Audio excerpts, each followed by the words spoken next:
The sky above Zeltron was calm and blue. Floating islands moved gently in the wind. Strange birds with glowing feathers flew from one island to another.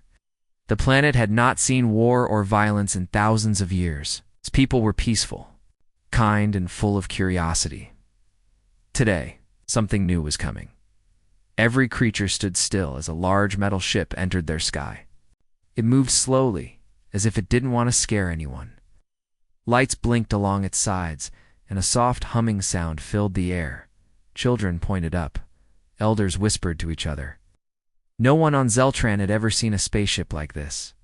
"They are here," said Elder Varn, his voice low. "The humans." Guards in golden armor stood at the landing area, their long spears glowing with soft energy. The ground rumbled as the ship came down. Steam hissed from under the wings. A ramp extended slowly. Everyone held their breath. 3 humans stepped out. They looked different from what the stories said. Tall, with soft skin and calm eyes. Their clothes were neat, white with blue signs on the chest. One held a flag. One carried a translator device.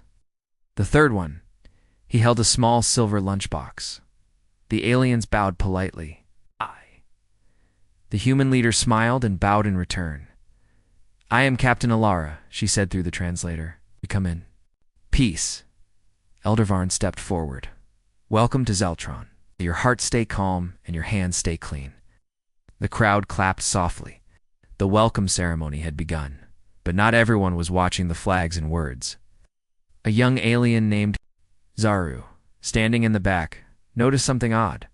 While the other humans stood tall and smiled, the one with the lunchbox kept looking around nervously.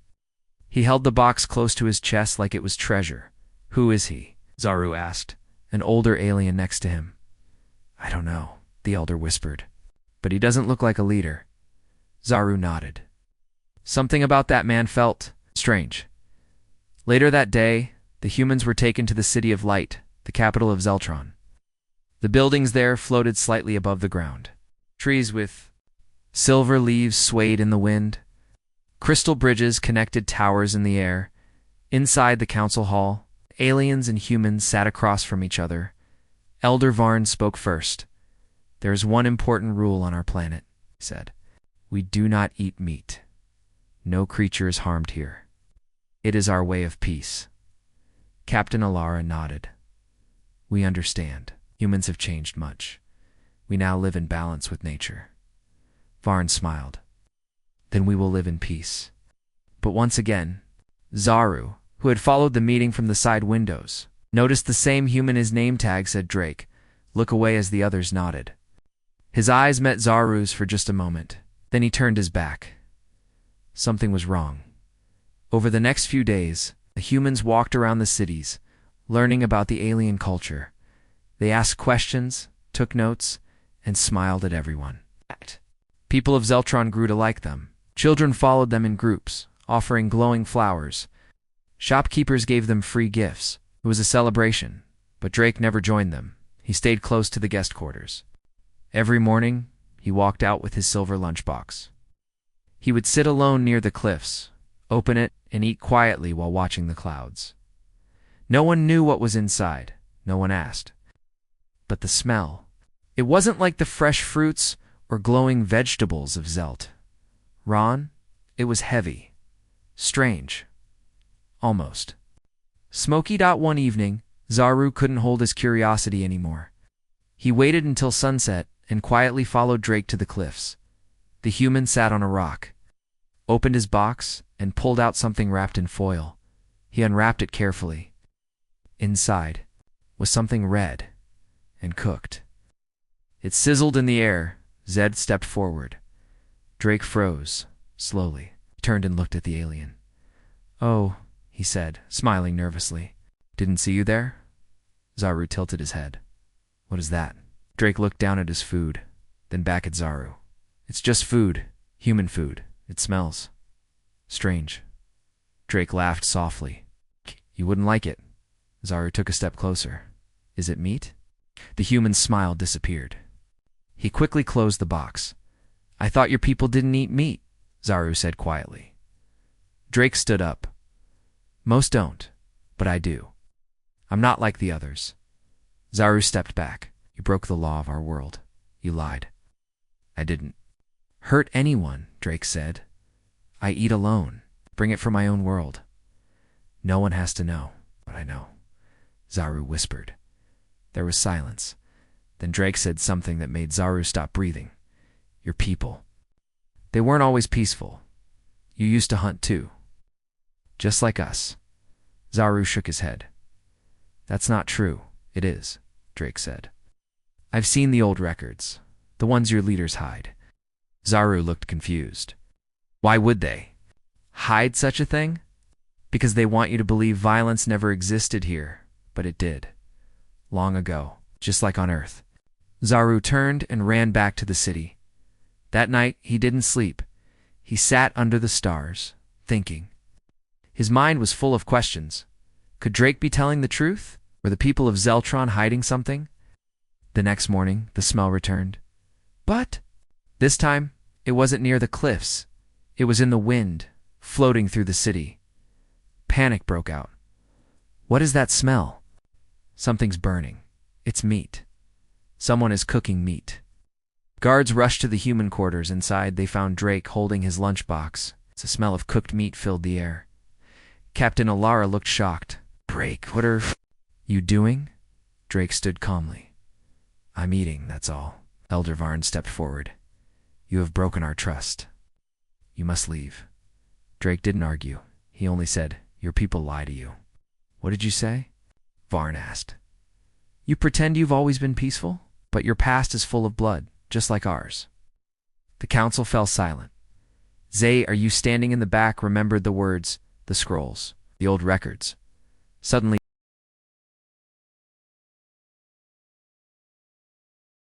Zeltron was quiet after the incident. The skies were still blue. Floating islands still danced in the wind, but something had changed. The people no longer smiled at the humans. Whispers filled the streets. Children were kept indoors. Guards stood at every corner of the capital. One word passed from mouth to mouth, meet Drake. Not only broken the rules, he had broken trust. The other two humans, the Captain Alara and the scientist named Harris, stayed behind closed doors.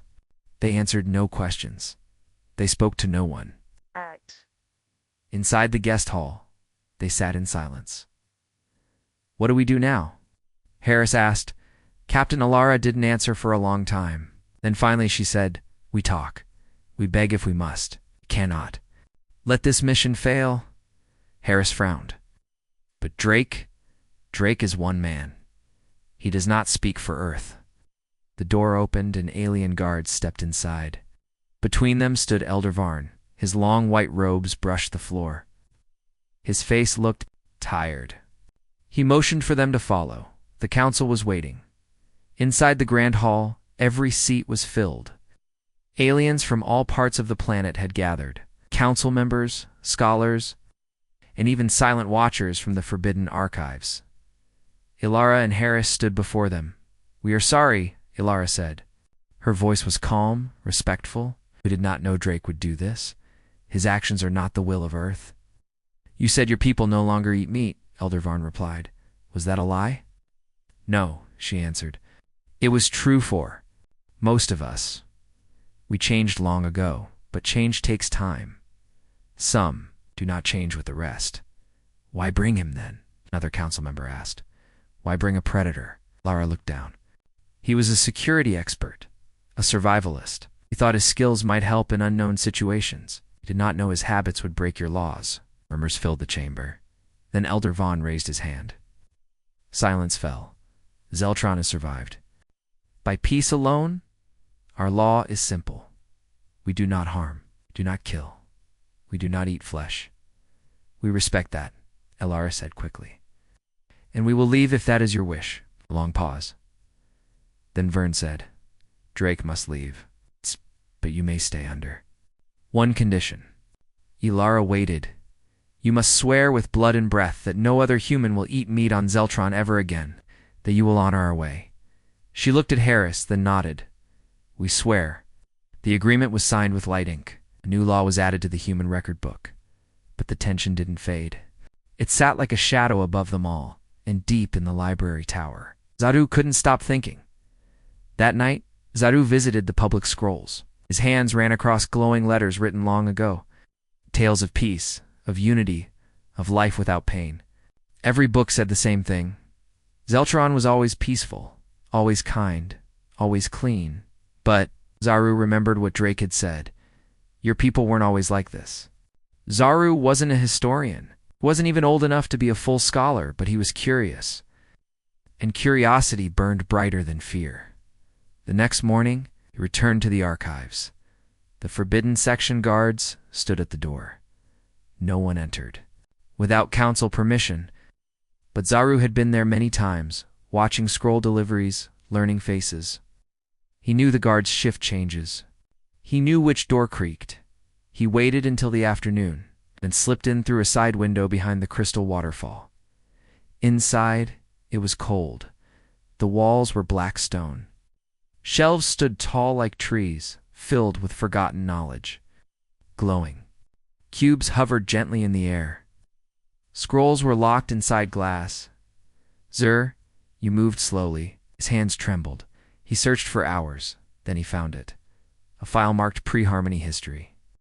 Inside were paintings on crystal sheets, ancient words, images of creatures with sharp claws, of battles, of fire. And in one drawing, an alien with blood on its mouth, Zaru's breath, caught in his throat. It was true. Zeltron's people had once hunted, once killed, once ate meat.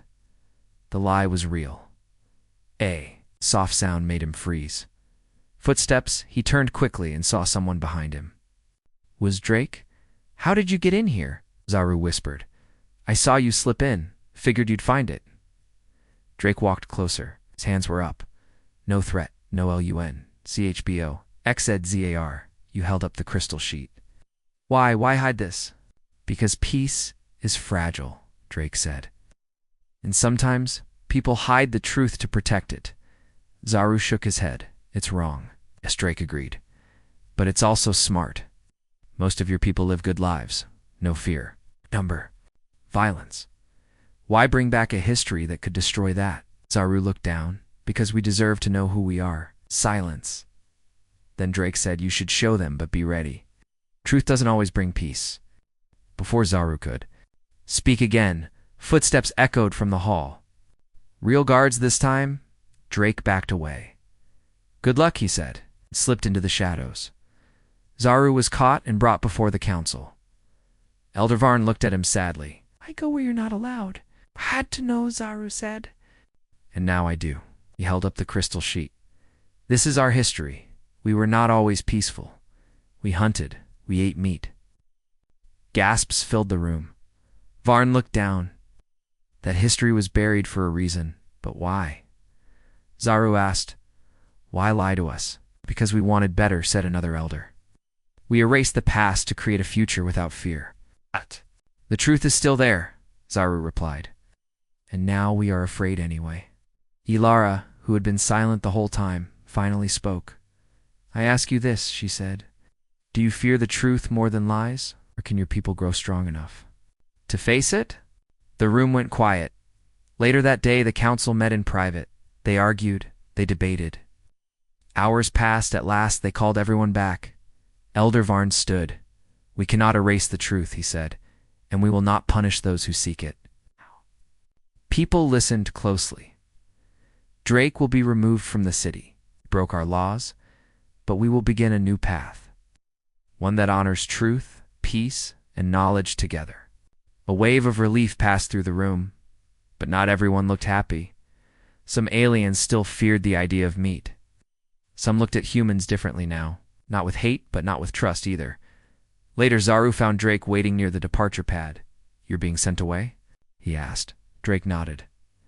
Yeah, peace is fragile, remember? But they didn't punish me, Zaru said. They listened. Drake smiled. Then maybe there's hope for you after all. Zaru looked at the sky. The stars were beginning to shine. I think we're more alike than we want to admit, he said. Drake held out his hand. Take care, kid. Zaru shook it. You too. As Drake stepped onto the ship, the engines began to hum. The ramp closed slowly. Zaru watched it rise into the sky, disappear.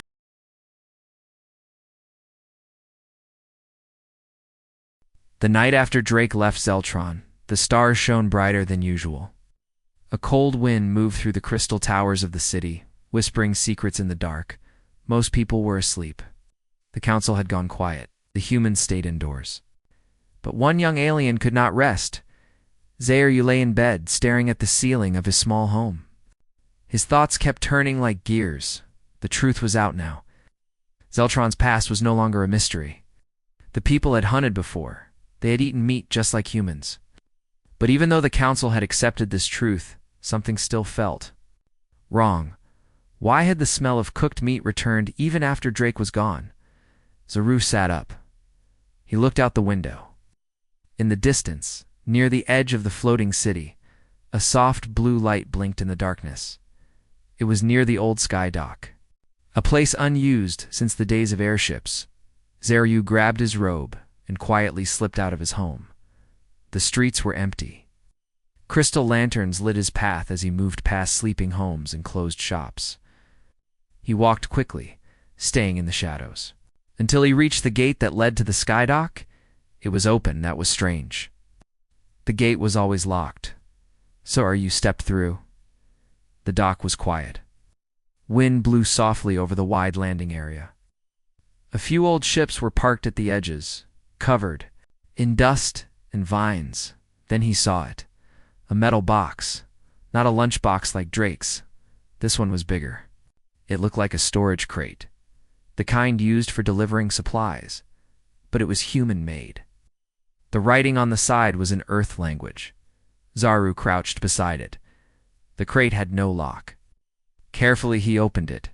Inside, there were no weapons, no meat. Instead, there were silver packets, glowing slightly in the moonlight. Each one had a picture of a human face and words written across it. Emergency protein. Supply high energy for long missions.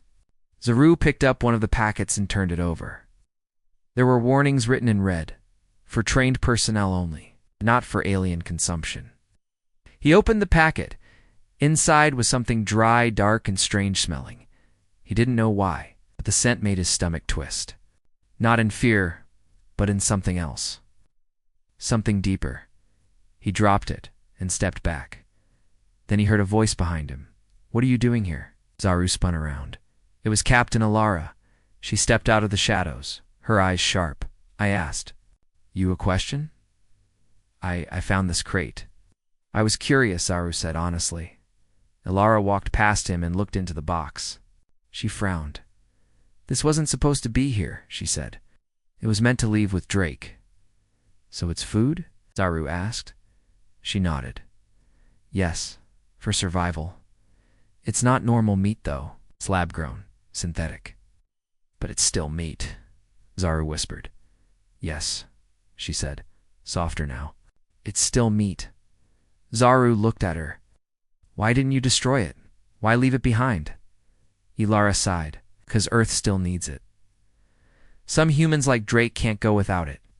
We depend on protein like this during long space travel. But you swore no human would eat meat on Zeltran, Zaru reminded her. I did, she said. And we still mean it. Zaru stepped away. Then why is it here? Alara didn't answer. Instead, she closed the crate and activated a small screen on the side. She typed in a code. The crate beeped, then locked itself shut. This stays between us. Hey, she said quietly. Zay, you didn't reply? Go home, Zaru. You've seen enough. He turned and walked away, but his mind was full of questions. Why hide the crate? Why keep it on Zeltron? Most of all, who else knew about it? The next morning, Zaru returned to the council hall. He asked to see Elder Varn, but the guard said he was busy. He waited all day. By evening, the sun dipped low, painting the city in gold. Finally, Varn appeared. Zaru ran to him. I need to speak with you. The elder nodded. Walk with me. They walked slowly through the garden paths, where trees shimmered with soft light. There is more to the human presence than we know, Zaru said. I found a crate. It had synthetic meat in it. Captain Alara knew about it. Varn did not look surprised. So the supply was not destroyed, he said softly. You knew? Zaru asked. Shocked, I suspected. Varn replied. But we chose to believe their words.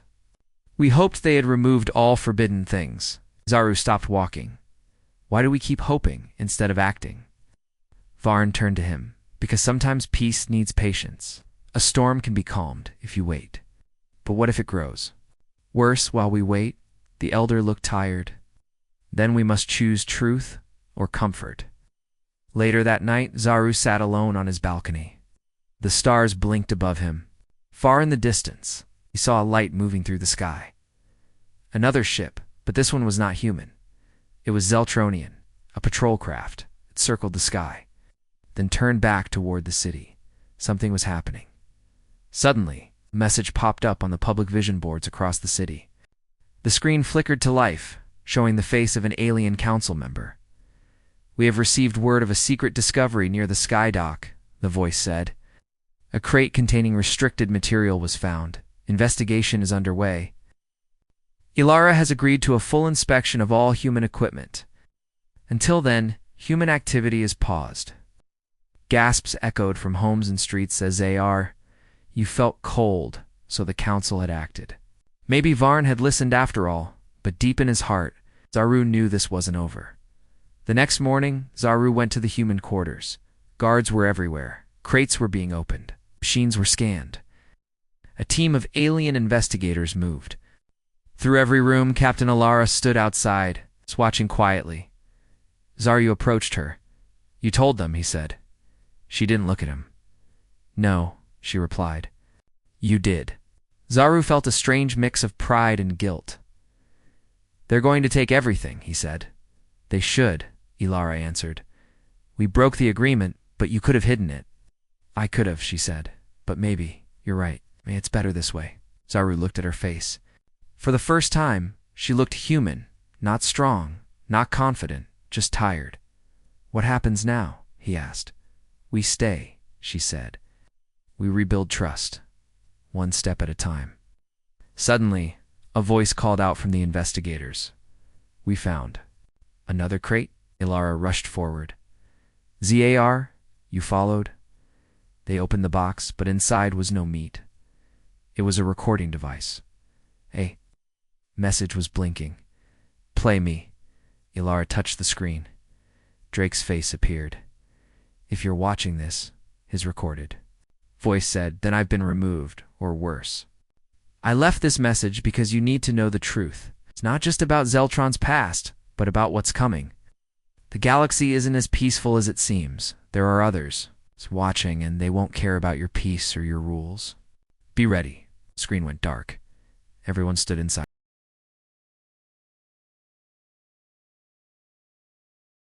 The message from Drake spread across Zeltran in less than a day.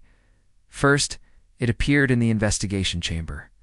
Then someone leaked it. Screens across the city glitched, then lit up with his recorded face. Children watched wide-eyed. Elders gasped. Traders on floating bridges paused as the warning echoed through the air. There are others watching, and they won't care about your peace or your rules. Be ready. That last line repeated 3 times before the screen went black. People whispered in the streets. News scholars tried to calm the public. But fear moves faster than facts. Inside the council hall, the air was thick with worry. This message is dangerous, said one elder. It brings fear with no proof. But what if it's true? Another asked. Should we ignore a warning? Captain. Ilara stood before them, hands behind her back. Her face was calm, but her voice carried weight. I didn't know Drake left that message, she said, but I believe he meant well. You still defend him? Elder Varn asked. I understand. Him, Ilara replied. Earth has faced many threats. Maybe he saw something we missed. Varn leaned forward. If danger is coming, we must prepare. But first, We must clean up the danger inside. He looked at the investigators. Were all the human crates inspected? Almost. One replied, but there is a problem. Varn narrowed his eyes. What kind of problem? We smelled something, the investigator said slowly. Something burned. Varn froze. What did it smell like? He asked, though he already knew the answer. The investigator swallowed hard. Meat. The smell drifted through the lower city like smoke from a distant fire. It was faint, but growing stronger. Birds flew away from their trees. Crystals dimmed in their towers. Somewhere something was cooking. Again. Guards moved fast. They followed the scent to the outer zone of the city, near an old power station. It had been shut down for years. It's nothing but metal bones and broken lights. But today, something was alive. Inside, the guards entered carefully, their crystal spears glowing. Over there, one of them shouted. A metal panel had been pulled aside. Inside the wall was a hidden heating unit. Fresh smoke rose from a tiny oven beside it. Another Lunchbox opened it slowly. Inside was a piece of synthetic meat, still warm.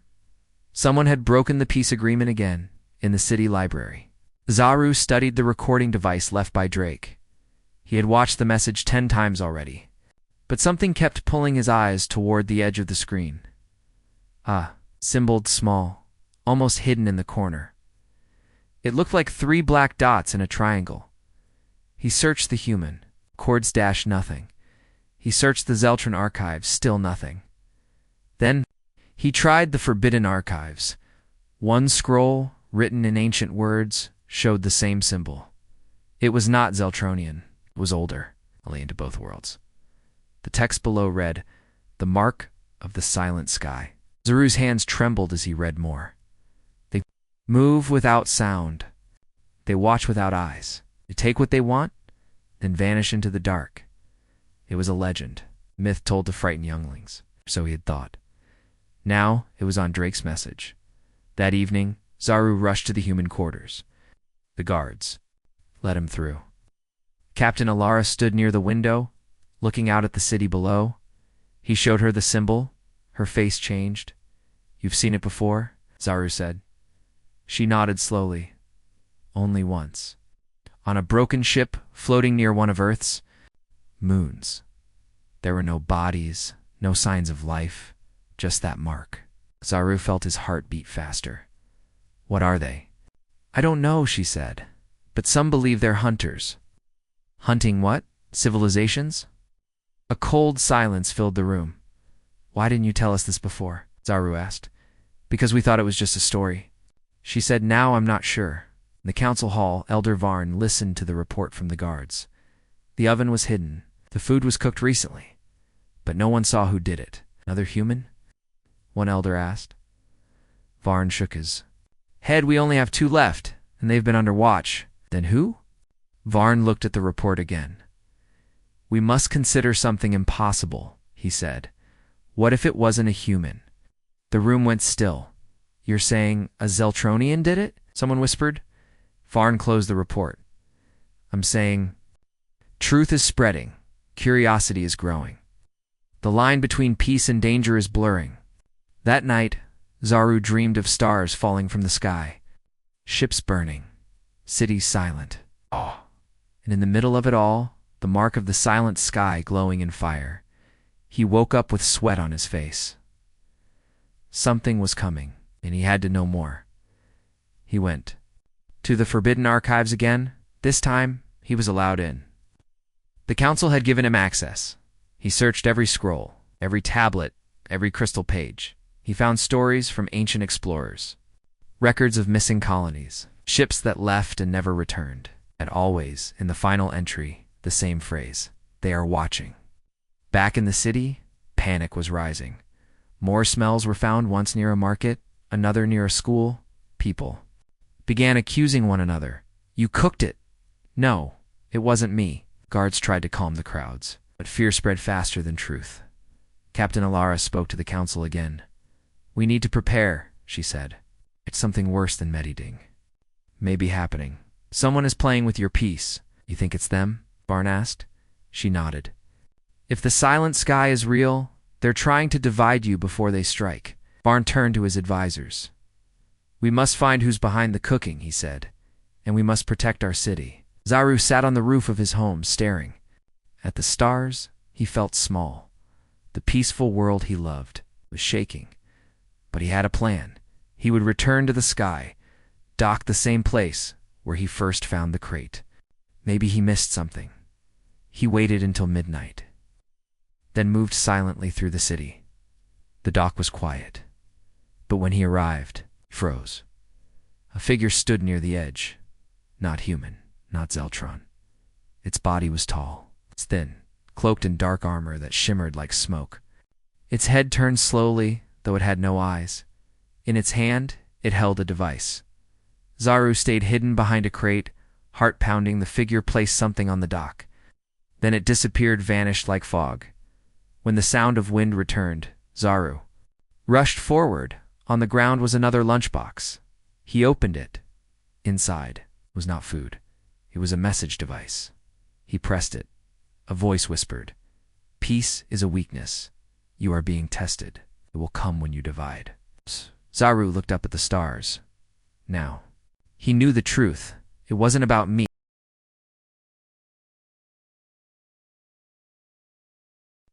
Zaru ran through the sleeping city. He held the strange message device tight in his hand. His feet hit the crystal walkway hard as he rushed toward the council hall. His mind raced. Peace is a weakness. You are being tested. They will come. When you divide, those were the words spoken by the dark figure's device.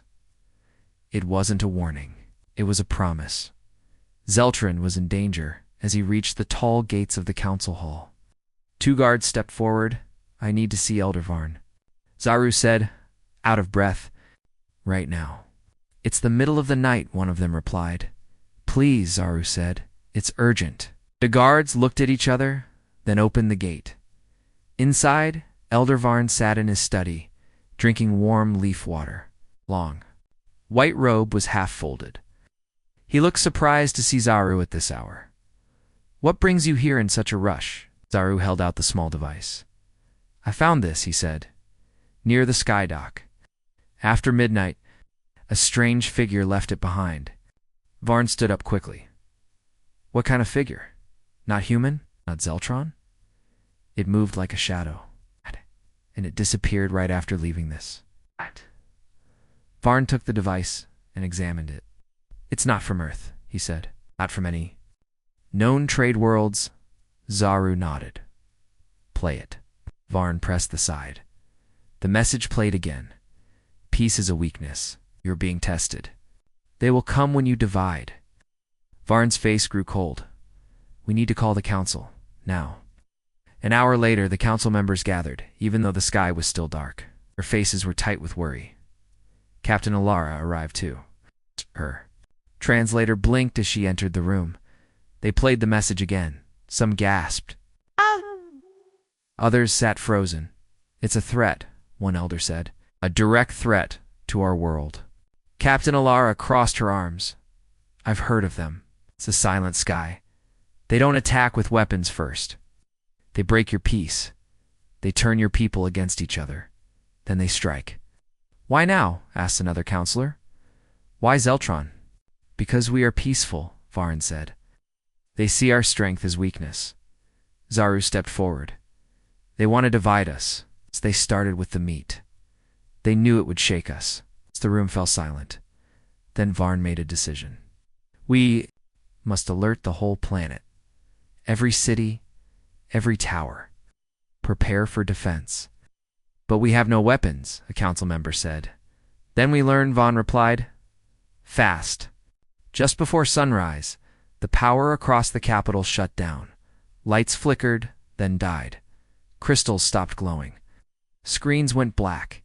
Energy bridges between towers stopped moving. Even the floating islands began to shake.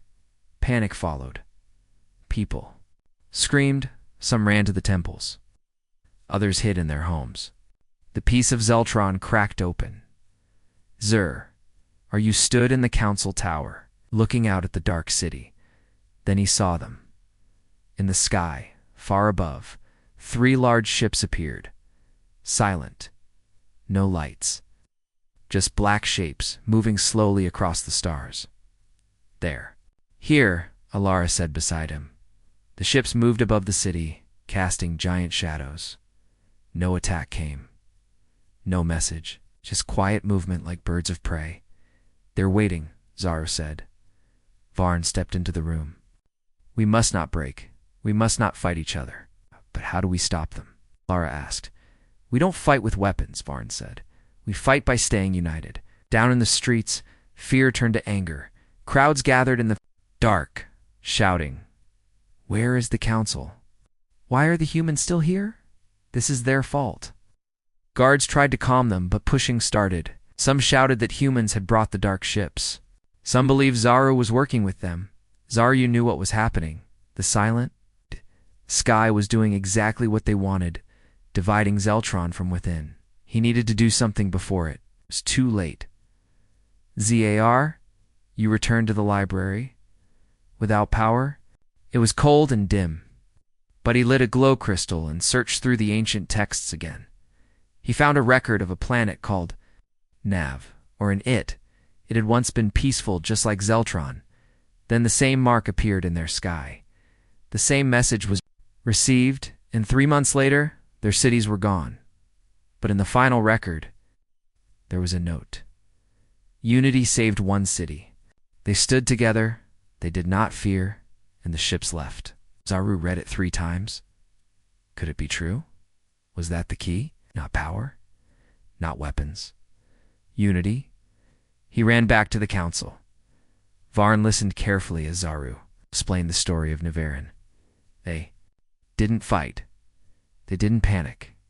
They came together. That's how they survived. But our people are turning on each other, a counselor said. How do we stop it? Zaru thought for a moment. Let me speak to them. Varn looked. At him? You're just a scholar's assistant. I was the first to believe Drake. I was the first to face the truth. They'll listen to me. Varn nodded. Then speak.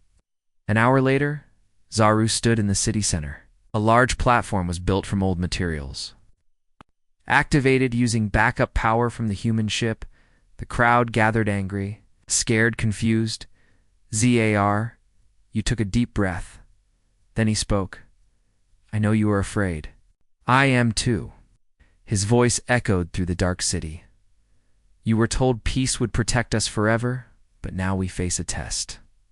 People looked up. They want us to fight, to turn on each other. That is their weapon. Division, fear. He raised the strange device. This was left by them. Not to destroy our towers, but to destroy our trust. He paused. I've seen the truth. I've read our history. We made mistakes. So did the humans. But that doesn't mean we must destroy what we've built. The crowd was silent now. They are watching right now. If we break apart, they will strike. If we stand together, they may back down. He raised his voice. So ask yourselves, are you afraid? Or are you united? A long pause. Then someone in the crowd shouted, We are united. Another voice echoed, Together. A third cried, Zeltron stands strong. The chant grew louder. Zir, you looked at the sky. The ships had stopped moving. Then slowly they began to turn and rise and vanish just like that. They were gone. The power came back on that evening. Lights blinked across the city.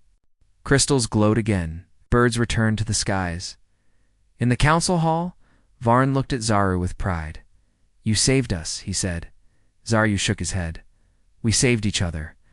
Captain Alara stepped forward. Earth owes you thanks as well. We will carry this story to every world we visit. Varn smiled. Perhaps the galaxy needs more stories like this? But Zaru wasn't done. He still had questions. Who were the Silent Sky? Where did they go? Would they return?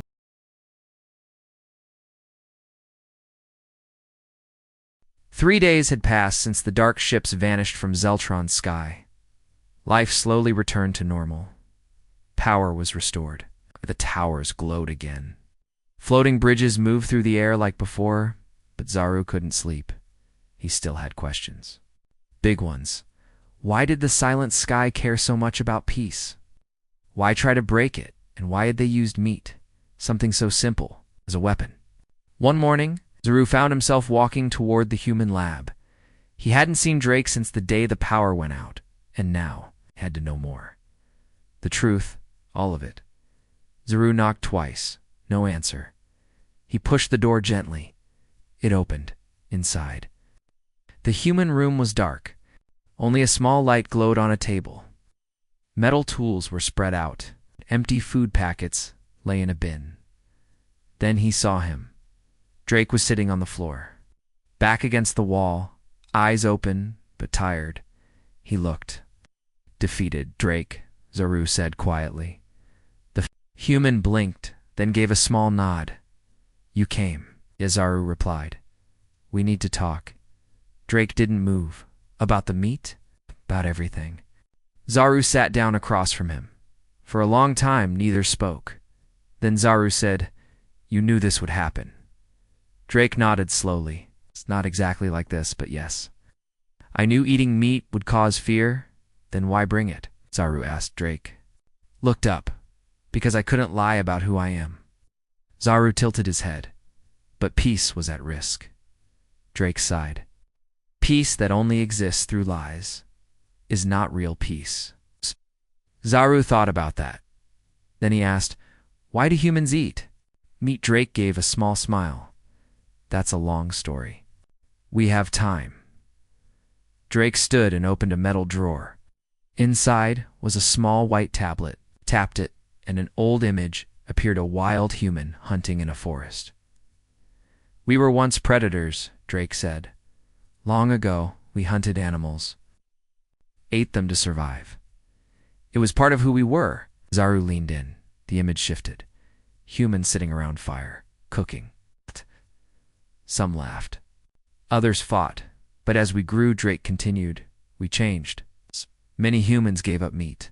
Some for health, others for kindness. Some still eat it, some don't. But you do, Zaru said. Drake nodded. I do. Not for survival, but because it reminds me who we are. Zaru looked confused. You mean dangerous? No, Drake said. Strong, wild, honest. We faced nature. We didn't run from it. We learned to live with it. Zaru was silent for a moment. Then he asked, Do you enjoy it? Eyes were calm. Yes. Zaru blinked. I don't understand. Drake smiled.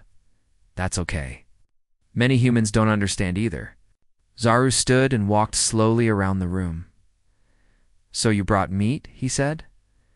To test us? No, Drake replied. To test myself, to see if I could be honest among people who feared what I am. Zaru turned. You nearly started. A war. Drake didn't respond. Then Zaru asked, Were the silent sky here for you? Drake looked surprised. No, I don't think so. They didn't come for me. They came because of what fear does. Zaru nodded, and we showed them we wouldn't break. Drake smiled softly. You were brave. Zaru looked down. Afraid. I still am. Drake stood and placed a hand on Zaru's shoulder. Good. Being afraid means you're alive. What matters is what you do with that fear. Later that night, Zaru sat with Elder Varn. The council chamber was quiet. No debates. No panic. Just two beings sharing tea. I spoke with Drake. Zaru said. Varn raised an eyebrow. And he told me why humans eat meat. One to you. Understand now? Not fully, Zaru admitted. But I know this, he didn't lie. He was never pretending to be something else. Varn nodded slowly. Truth is heavier than fear. Zaru sipped his tea. We tried to hide the truth. Banned meat. Erased history. But that didn't stop the danger. It made us blind to it. Varn looked into the tea's surface. Perhaps it's time we stop hiding. That next day, Zaru made a request to the council. He wanted to teach. Not about peace, but about truth. About the past. About the world as it really was. Many elders were unsure. Some resisted. Why teach about things that could bring fear? Zaru answered, Because lies bring fear too. But truth gives us a choice. Finally, they agreed. A new school opened in the city. The House of Understanding Z, or U, was its first.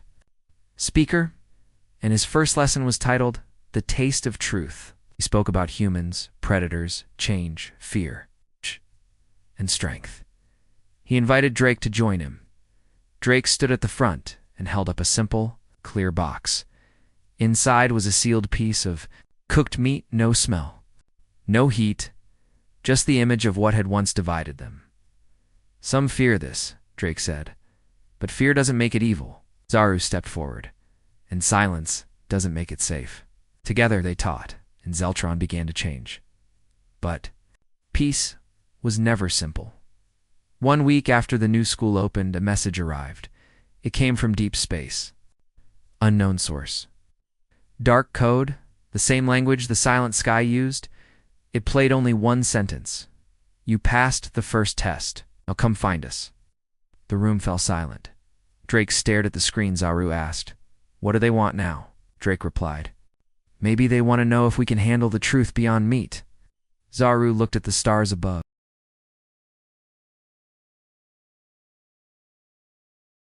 Zaru stood in front of the silver ship, heart pounding. Behind him, the people of Zeltron had gathered to say goodbye. Some held small lights, others just watched in silence. Captain Alara stepped forward. "You sure about this?" she asked. Zaru nodded. "If we don't go, they might come back on their terms." Drake was already inside the ship, checking controls. "Better we walk into the unknown than wait for it to knock down the door." Lara gave a small smile. "Come back with answers." Zaru and Drake exchanged a final look, then stepped into the ship. The door closed with a soft hiss, and the stars opened before them. The journey took 3 days. Drake piloted in silence. Zaru watched the stars. Neither said much. The space between them was filled with questions they couldn't yet answer. On the 4th day, the ship beeped. "Moon ahead," Drake said. Zaru looked at the screen. It was a small moon, half covered in shadow. No name, no lights. No sound. Just rock, dust, and silence, except for one strange signal. A single blinking point deep beneath the surface. "That's where the message came from," Drake said. Zaru leaned forward. "It's not natural." No, Drake agreed. "It's a lab." They landed softly near a crack in the ground. The doors opened. Cold wind swept through the ship. Zaru stepped out first. His boots crunched against the moon dust. Drake followed. Holding a scanner, the entrance to the lab was just ahead around metal door. Half buried in the stone, it opened by itself like it had been waiting inside. The lab was dark. Metal walls smooth and cold. Lights flickered as they walked. Old machines lined the hall, covered in dust. "Zaru, you touched one." "This is very old." Drake checked his scanner. "Hundreds of years. Maybe more." They moved deeper. Then they reached a large door with 3 symbols carved above it. Are you froze?" "It's the same mark," he whispered. 3 dots. The mark of the silent sky. Drake placed his hand on the door. It slid open. Inside, glass tubes lined the walls. Inside each tube, bones. Alien skeletons. Tall, thin, sharp-faced, some with horns, others with extra arms. Zaru's breath caught. "This is a graveyard." Drake nodded. "Or a collection." At the center of the room was a large screen. Black. Waiting, then it lit up. A voice spoke, but it didn't come from the screen. It came from the shadows. "I was wondering when you'd arrive." Zaru spun around. A figure stepped out. Not a human, not a Zeltron. Something in between. Skin like dark silver. Eyes that glowed faintly blue. And a voice like wind through broken glass. "You're not one of them," Drake said. "No," the figure replied. "But I studied them." "Who are you?" Zaru asked. The figure walked slowly toward them. "My name is Tyrax. I am the last of the observers." Zaru didn't understand. Drake did. The observers. They were real. Tyrax nodded. "We watched, we waited, we tested." Zaru stepped back. "You sent the ships to Zeltron?" "No," Tyrax said. The ships were already there. A test was ancient. I only continued what others began. Drake narrowed his eyes. You used meat? Why? Tyrax looked at him. 'Cause it's the simplest mirror. It shows who people really are. Zaru's hands clenched. You used our fear. You tried to make us break. Tyrax nodded slowly. Fear reveals truth, but it also destroys, Zaru said. Yes, Tyrax whispered. Which is why you passed. Drake looked around the lab. What happened to the others? The bones? Oh, they failed, Tyrax said. They turned on each other, gave in to hate. The silent sky came after. To finish what fear started, Zaru's voice was quiet. Are we next? Tyrax turned to him. No. You did something rare. You chose to understand. A silence followed. Then Tyrax added, but understanding is only the first step. The screen lit up again. This time, showed images. Planets burning, ships destroyed, cities gone silent. These were peaceful worlds, Tyrax said. They believed they were safe. But they silenced their own truths, erased their past. To themselves. Zaru saw a planet that looked like Zeltron before it vanished in flame. Drake looked at Tyrax. And you just watched? Tyrax's face darkened. I warned them. Like I warned you, Zaru asked. What do you want from us now? Tyrax stepped forward. There is a place beyond the stars, he said, where the silent sky comes from, a place no one has returned. From, I need someone to go there. Why us? Drake asked. Because you still ask why, Tyrax said. They stood in silence. The offer hung in the air like smoke. Zaru looked at Drake. He saw the same fear, the same fire, the same curiosity. Then, he turned to Tyrax. What is this place called? Tyrax raised his hand. A star map appeared in the air. One red dot blinked far beyond the edge of known space. It has no name, he said. We call it the Maw. Drake's eyes narrowed. And what's inside? No one knows. Tyrax said only that the silent sky always returns from there, and their truth lives within. Zaru stepped closer. If we go, we may not return. Tyrax nodded. Yes. Drake smiled faintly. Then we'd better leave a message behind. Back on Zeltron, a transmission arrived. It was from Zaru and Drake. Their faces appeared on screens across the city. Zaru spoke first. We found a lab. We found answers. And more questions. Drake added. We are going farther now, to a place where truth hides, if we don't return. Remember this. Do not be afraid of who you are. Zaru nodded. Truth is not the enemy. Silence is. Message ended, and the stars grew quiet again. But above them, a new ship rose. A ship heading toward the Maw.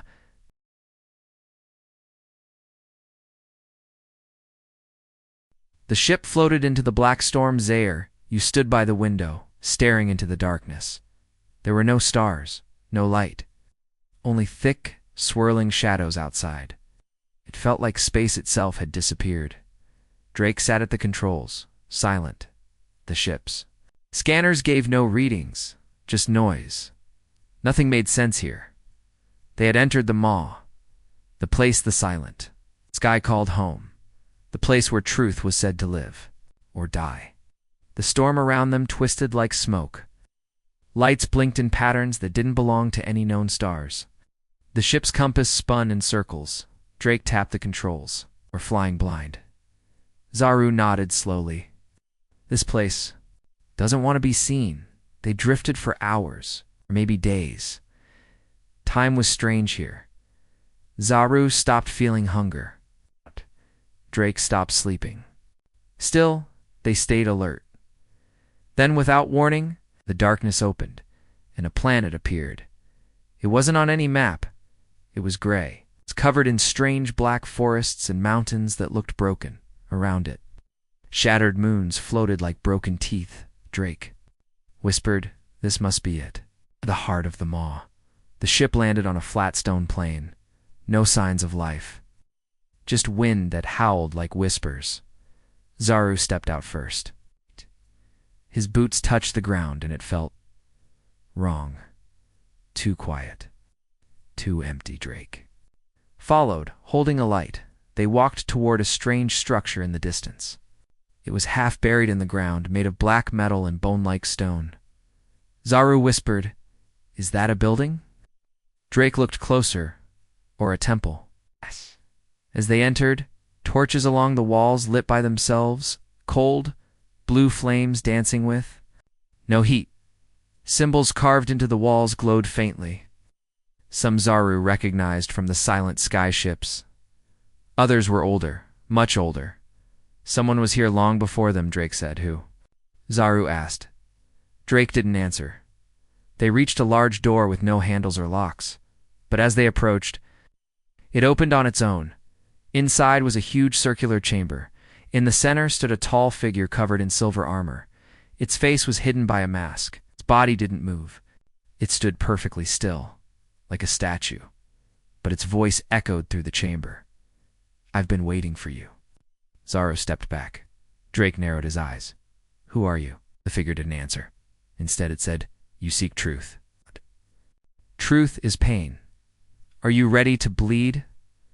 Zaru's voice trembled. Came to understand. Not to fight.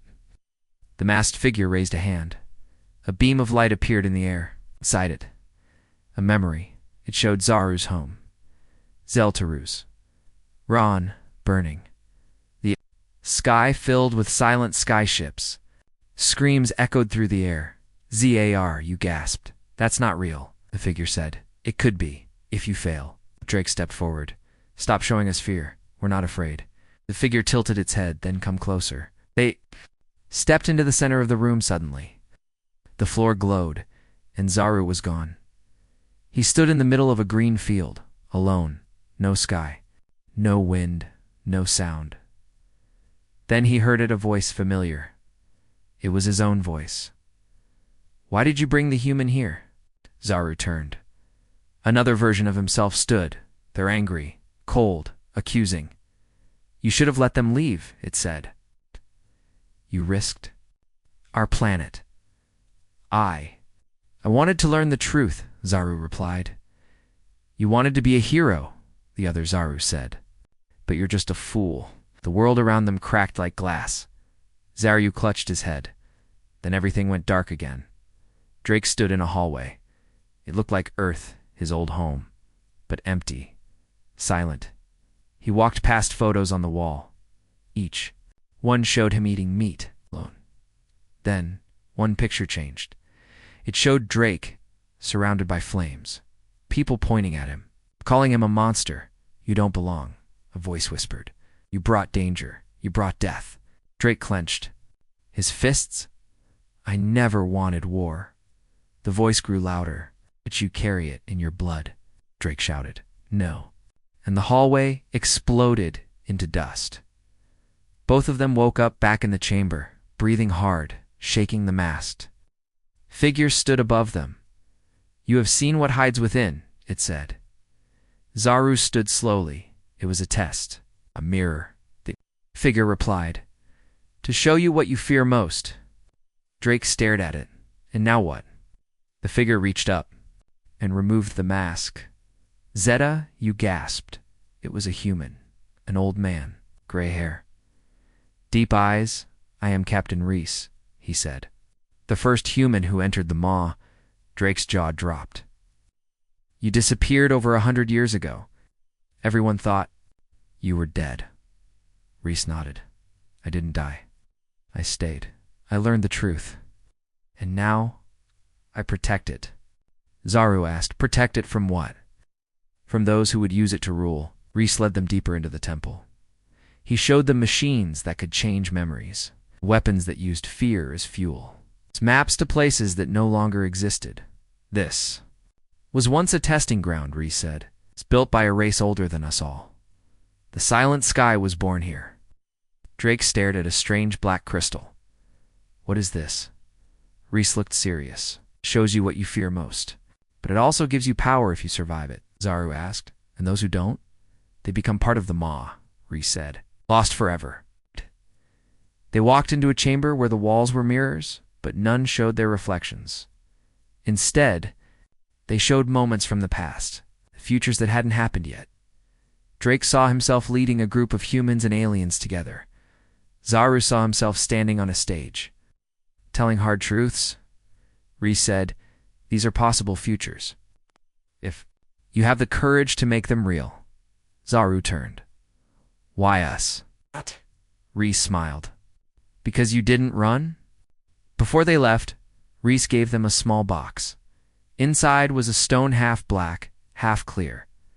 "This is a seed of memory," he said. "It holds the knowledge of this place. But only those ready for truth can unlock it." Zaru held it carefully. Drake asked, "Are you coming with us?" Reese looked toward the shadows. "My time is over, but yours is just beginning." The temple lights dimmed. Reese stepped back and vanished into the dark.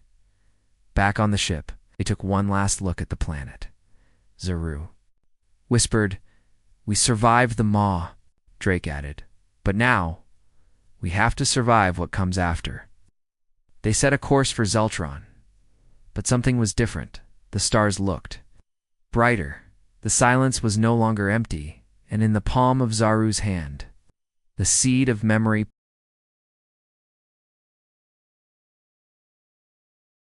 The skies above Zeltron were quiet. Drake's ship touched down on a landing platform just outside the capital city. The wind blew gently across the metal surface, but the air carried tension. Zaru stepped out first, holding the small black hand clear. Stone, the seed of memory. Behind him, Drake followed, his face unreadable. "I never thought I'd miss this place," Drake said quietly. Zaru looked around. "It doesn't feel like home anymore." They had left the maw, but the real storm was just beginning. The council chamber was packed. All 10 council members were present, sitting high on their floating chairs. Dozens of aliens filled the lower seats. Everyone had heard the rumor that human had returned, and he brought something dangerous. Zaru stood in the center, the seed of memory placed gently on a pedestal. Counselor Helix narrowed her eyes. "You disappeared for cycles, and now you return with this. What is it?" Spoke firmly. "It's a memory device. It holds truth. Not opinion, not belief, but real history." Murmurs spread through the room. "Human technology?" one counselor asked. Drake shook his head. "It's not human. It's older, much older." Zaru took a deep breath. "You think you know our history? You think you know what we are. But you've only seen what they wanted you to see." Counselor Trell frowned. "Who is they?" "The ones who erased the past," Zaru said. "The ones who shaped our laws, our fears, our lies." Counselor Helix stood. "This is dangerous talk." Zaru stepped forward. "Because it's true." The council finally allowed the seed to be activated. A shielded chamber was cleared. Only the council, Zaru, Drake, and a few trusted scientists entered. Zar, you placed the seed into the reader. The room dimmed. A beam of light shot upward, and then the air filled with images. They watched ancient scenes play out, clear, real, impossible to fake. Aliens hunting Zell, Trons, with claws and sharp teeth, chasing prey in the forests. Their ancestors were carnivores, hunters meat dash eaters. Just like the humans, everyone in the room went silent. "Zaur," you whispered, "we were not always herbivores." Next, a different image. Thousands of years ago, the war Zeltron's past was filled with violent tribes fighting, cities burning. Then came a choice, to bury the truth or be destroyed by it. So, the elders created a new history. They erased hunting from books, memory, culture. They called it evolution, but it was censorship. Lies to maintain peace. The council looked shaken. Counselor Helix's voice cracked. "This cannot be real." Drake spoke. "It's as real as your fear." The last image appeared. It showed the silent sky, watching. "Even back then they knew," Zaru said. "They've always known." As the projection faded, the room stayed. Quiet, no one moved, no one breathed. Then Counselor Trell said, "If this gets out, there will be panic, chaos." Zaru looked him in the eye. "But there will also be truth." Counselor Helix stood. "This cannot be allowed. Are not ready." She pressed a button on her seat. Guards entered the room. Drake tensed. "What is this?" Helix pointed at the seed. "Destroy it. Arrest the human." The guards stepped forward. "Zer, are you?" shouted. "No." He grabbed the seed from the reader and backed away. Drake blocked the guards. "I didn't come here to fight, but I will." Zaru stared at the council. "You said you wanted peace. Peace built on lies isn't peace. It's control." Counselor Helix snapped, "And truth without preparation is a weapon." The standoff held for several long seconds. Then, Counselor Trell raised his hand. "Wait," he said. "Let them go." Helix turned, shocked. "You would allow this?" Trell nodded slowly. "We need time, but we can't pretend anymore. Let them speak to the people. Let them show the truth. And then, let the people choose." Helix hissed. "You're opening a door we may never close." Trell answered. "Maybe it's time we opened it." Outside, the city buzzed. Screens across the streets flickered. Then, it came to life. Images from the seed played for everyone to see. The streets went quiet, in homes. Offices, markets, everyone watched. Zeltrons chasing prey, the truth rising. Like fire across the planet, ZAR, you stood beside a fountain in the city square. He looked around. "They're watching," he whispered. Drake stood beside him. "You just changed the world." Not everyone took it well. Some citizens rioted, others denied it, some wept. But some stood tall and asked questions. Real questions schools ask for. Access to the seed. Historians began testing the records. Young ones started discussing the truth openly, and for the first time in a long time, Zeltron wasn't afraid of itself, but not all accepted the change. Late one night, a shadowy figure crept into the old science wing, where the seed was kept for study. A soft beep. A panel opened inside. The seed glowed faintly. The figure reached out with trembling hands. Before they could grab it, a voice. "Looking for something?" Drake stepped out of the shadows. The figure froze. It was one of the guards from the council. Drake stepped closer. "You think burning the truth will stop it?" the guard whispered. "The people don't need fear." Drake nodded. "No, but they need choice." He held out his hand. The guard hesitated, then lowered his weapon and walked away the next day. Zaru stood in front of a massive crowd. Alien voices buzzed all around. He took a breath and spoke through the speaker. "You have seen our past. And yes, it is dark, but hiding from it makes it darker. You must learn from it, not fear it." He looked out at the faces. Some angry, some curious, some brave. "We are not just what we were. We are what we choose to become. The truth is not our enemy. It's our beginning." The crowd stayed silent. Then one voice clapped, then two, then many. The city square echoed with applause that night. Drake and Zaru sat atop a tall building, watching the lights of the city. "You think it will last?" Zaru asked. Drake shrugged. "Truth is hard, but it's harder to live without it." Zaru looked at the stars. "I used to think the sky was quiet." Drake smiled. "It never was. We just weren't listening."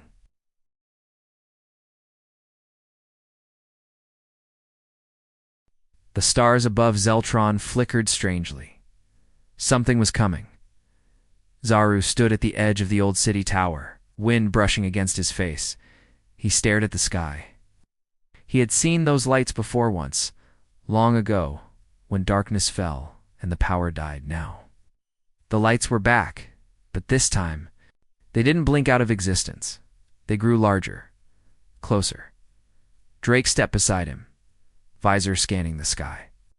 "It's them," he said. "The silent sky. They're here." Zaru said nothing. He already knew. The council met immediately. Alarms sounded across the city. Defense systems powered up. Drones took to the air. Panic spread like wildfire. Counselor Trell looked pale. Why are they coming now? After everything? Counselor Helix clenched her hands. We showed weakness. Showed chaos. No, Zaru interrupted. We showed truth. Drake leaned over the council table. That's what they're here to test. Helix snapped. You act like you know them. I don't, Drake said, but I've listened to them. I know how they think. They want to see if you will. Destroy yourselves or rise together? Ah! Trell asked. And if we don't pass their test? Drake didn't answer. He didn't need to. 3.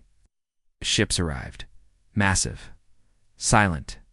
They hovered in the sky above the capital, like shadows with no sound. No message. No attack, just presence. Waiting. Watching.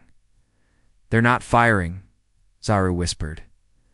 No, Drake said, because they're giving us a choice. Another test? The final one? Zaru looked around. The city was ready to fight. Drones hovered in defense mode. Shields covered government buildings. The people were afraid again. He looked at Drake. What happens if we shoot first? Drake's voice was cold. Then they win.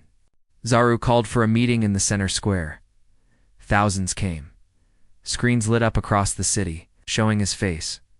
He stood on the stage, looking out over the people, some terrified, some angry, some tired of change. He raised the seed of memory. In one hand, this is the truth, he said. Our real past. We can't erase it. We can't run from it. He pointed to the sky. But they are not our gods. They are not our judges. We don't need to fight to prove who we are. Someone shouted from the crowd. They will destroy us. Zaru paused, then said, not if we show them we've already changed. Back in the council chamber, Counselor Helix stood, her face hard. This is foolish, she said. Take our silence as weakness, Counselor Trell said calmly, or as strength. Drake stepped forward. Let me speak to them. Alone. Aru looked at him. Are you sure? Drake nodded. This started with me. It should end with me. Drake entered a single shuttle. No weapons. Oh, it's court. Just a signal. He flew toward the largest of the ships. As he approached, sky above him rippled space bending. Then, the shuttle disappeared, vanished into the mothership. Z, are you watched from the city tower? I should have gone with him, he whispered. Trell said quietly, if they kill him. Zaru turned. They won't, because if they did, they would prove themselves no better than us. He looked up again, and I don't think they want to win that way. Inside the mothership, Drake stood in total silence. A white room, walls curved like glass, no shadows, no sound. Then dash voices, not from speakers, not from mouths. They came into his mind. You have revealed the truth. You have changed the planet's direction. Why? Drake stood tall, because lies made them weak, and truth made them strong. They fear you. Drake nodded. Yes, but they respect me now. 2. They once erased history to survive. What stops them from doing it again? Drake took a deep breath, then replied, because now they know what happens when you hide from who you are. And what are you? Drake smiled slightly. Human. On Zeltron, everyone waited. Then one of the ships moved. It turned away. Then another. Then the third. One by one, silent sky ships disappeared. Silent just like before. No destruction, no attack. Only departure. The city erupted in confusion. Zaire stood in shock. Then the signal blinked. The shuttle was returning. Drake stepped out of the ship's air. You ran to him. What did you say? Drake shrugged. The truth? Zaru laughed. You always do. Drake looked up at the empty sky. They didn't want a war. They wanted a mirror. Zaru frowned. A mirror? Drake nodded. To see what we would become if we knew who we really were. In the days that followed, everything changed. The seed of memory was placed in the city center for all to access. Zeltron's education system added new lessons, history, truth, survival, and self-awareness. Council passed a new law, the right to know, making it illegal to erase or rewrite past knowledge. But most importantly, meat was no longer feared, not celebrated, not consumed widely, but understood. One morning, Zaru and Drake sat in a quiet garden outside the city. Birds flew overhead. The grass shimmered. Zaru turned and asked, "Do you think they'll come back?" Drake smiled, "Maybe. But next time we won't be afraid." Zaru asked, "Will more humans come?" Drake nodded.